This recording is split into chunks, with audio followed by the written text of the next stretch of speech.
دا د امریکایي هلیکوپټر اپاچي نمونه ده چې د خوست د مندوزۍ ولسوالۍ د دې ځوان په لاس جوړ شوی.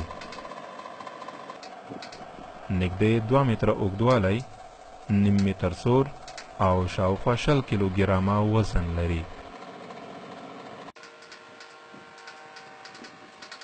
نوم رشید الله دی، د اسماعیل خیل او مندوزۍ ولسوالۍ د خسونځای کلي اوسېدونکی یم او په شیخ زاید پوهنتون کې د ادبیات پوهنځی دریم کال محصل یم.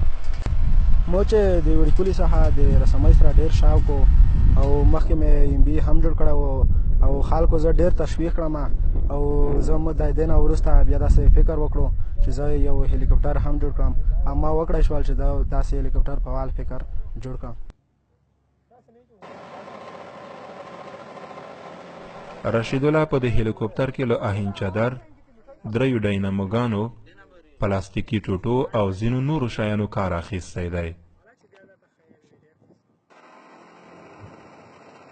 دولت نه مې دا غوښتنه ده چې په دا برخه کې موږ سره ډېره مرسته وکړي او زه به د ملي اردو تخنیکي برخه کې ډېره مرسته وکړم او زه غواړم چې دې لارې وطن ته خدمت وکړم. که څه هم رشید الله د شیخ زاید پوهنتون د ژبو او ادبیاتو د پوهنځي محصل دی، خو له تخنیک سره ډېره علاقه لري. تر دې مخکې د افغان ملي اردو دا نمونوي ټانک هم جوړ کړی دی.